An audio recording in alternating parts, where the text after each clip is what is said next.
The goal of this section is threefold. First, to provide an introduction to process mapping, a useful tool for thinking about the operations and processes in your business. A goal is to have you continue to think in detail about important processes in your business, which really builds on your operational audit. By now, you should have talked with your pair partner, or you should be talking with them later today about what you discovered through doing the operational audit. And the last goal of this section is for you to create a process map for a core process in your business. So what is a process map? It's a visual representation of a business process. And what it does is it provides insight about steps or requirements to complete a process. For that reason, it shows relationships among sub-processes, the routines or activities that make up the larger process. Now, obviously, as we've talked about before, businesses compete through processes. So a process map can really highlight where your company gets a competitive advantage or a competitive disadvantage from. At the end of the day, we're continuing this conversation where we want to know, do you know how your business processes make your business strong or weak, and how might you improve them? So here's an example of a process map for a dry cleaners. And the particular process here is the business owner taking in a new customer and laundering a new shirt that the customer is leaving off to be cleaned. So you can see there are a number of sub-processes in the boxes here. The first sub-process is the business owner needs to greet the customer. And some of the details here, right? Each customer that comes in each day should be greeted promptly. Part of the greeting is that the storefront itself is orderly and that the employees or manager working there have a professional appearance. All of these support that first process of greeting the customer. But there's a follow-up second process, which is understanding the customer needs. You can imagine the business owner saying immediately, "How can I help you today to get this shirt cleaned? Is there anything I can help you with today?" "No, that's it, thank you." Then another process would follow where the business owner captures the customer's account information and preferences, right? What are their shirt preferences? Do they want starch? Do they not want starch? What are their other laundering preferences? Do they want it in a box? Do they want it in a hanger? And also, what are their preferences in terms of payment and notification? Would they like to receive an email as soon as their shirt has been laundered? And then another follow-on sub-process is during this transaction, there's an opportunity for the business owner to give some overview of their services and the dramatic difference. The business owner might say, are you aware that we're the only cleaner in the city with a 20% savings guarantee, a 24-hour drop-off and pickup kiosk, and we send text and email notifications to you if you wish to know that. So these are all sub-processes which continue, which make up what seems to be a simple thing of taking in a new customer's shirt. So even with everything we just covered, there's still 5 more sub-processes that have to occur for the business owner to take in a new shirt from a new customer. The next one is confirming the timing guarantee. For instance, saying that your shirt will be ready tomorrow after 3 o'clock, and possibly saying this timing is guaranteed or your next 10 shirts are free. Think about the competitive differentiation of that particular offer and statement. The next process is to thank the customer and possibly send them an automatically generated email confirming the order. Then when the customer leaves the store, there's still the step of applying a barcode label to the shirt so that it's connected to the database, linking the shirt to the customer account, right? Verifying that all the account and order information is correct, and then finally placing the shirt in the bin. So you can see we've had about 10 sub-processes here that are the constituent parts of taking in a new shirt for a new customer. This is a process map. Okay, so now it's your turn. And what I'd like you to do is I'd like you to create a detailed process map for one of the three following processes in your business. The first option is create a process map for how you acquire a new customer. The second option is create a process map for how you find and hire new talent, new employees. And the third option is to create a process map for producing or delivering your product, your core product or service. And you'll see on the Blackboard site is that there's a template, just like you were shown before.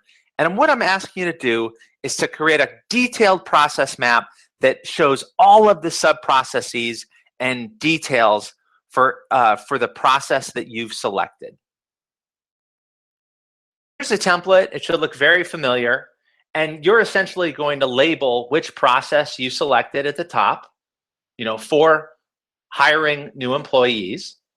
And then you're going to list out the sub-processes. And you may need a couple of these sheets, like with the example, and then put down all the details. Let me be clear. The challenge here is to be exhaustive.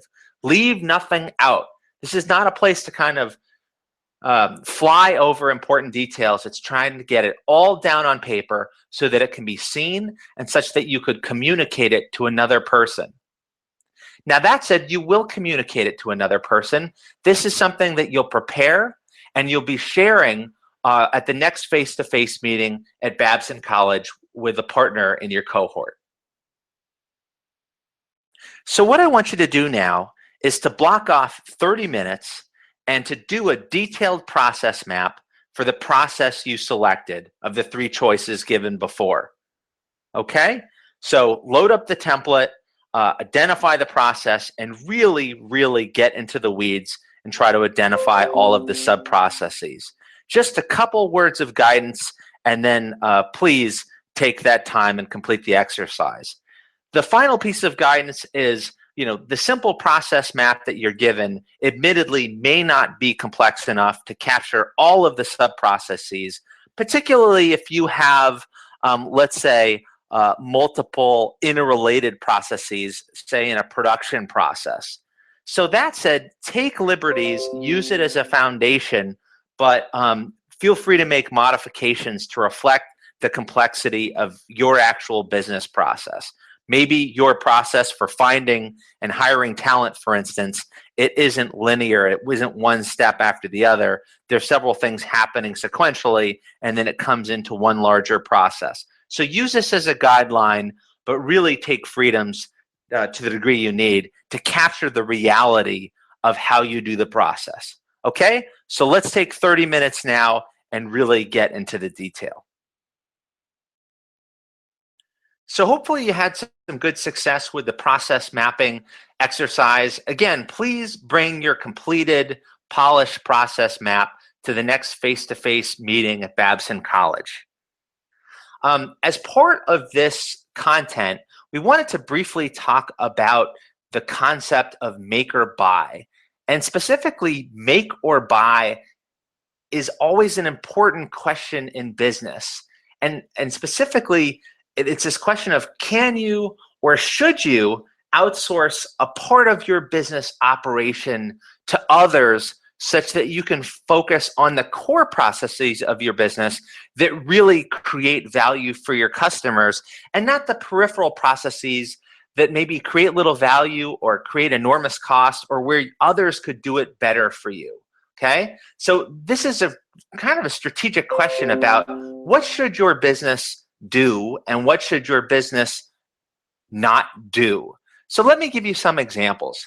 A lot of universities and colleges across the country, as well as a lot of corporate facilities, campuses, employ Sodexo and Aramark food services to run their cafeteria operations, right? If you're General Electric, you're in the business of creating multi-million-dollar power systems.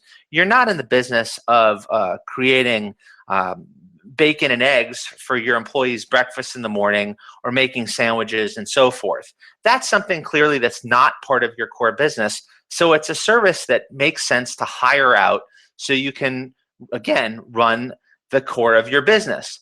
Another example, which is more complex and interesting, is ViewSonic, which is a computer display manufacturer.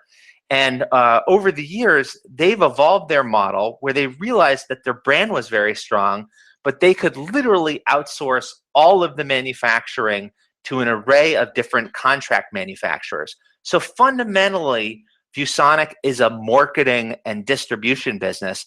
It's not a production and manufacturing business. So anyway, usually kind of creative strategic questions in every new and growing business about what it should do and what it should not do. Okay, so to circle back, we've broadened our conversation about operations and processes.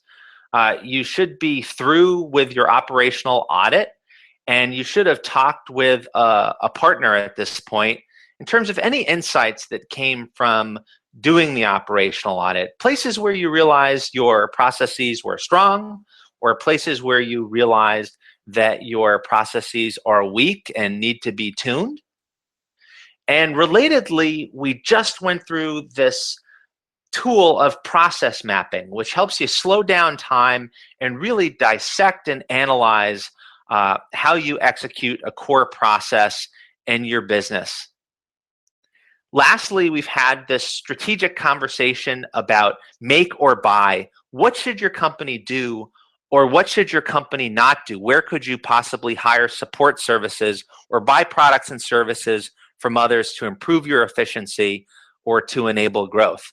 It wouldn't surprise you to hear that a lot of small business owners have been so busy working in their business and drinking out of a fire hose that they haven't really had the chance to step back and think in a thoughtful way about all of these issues. And again, how their operations and processes are really setting them up for future growth and a strong competitive edge, or just the opposite.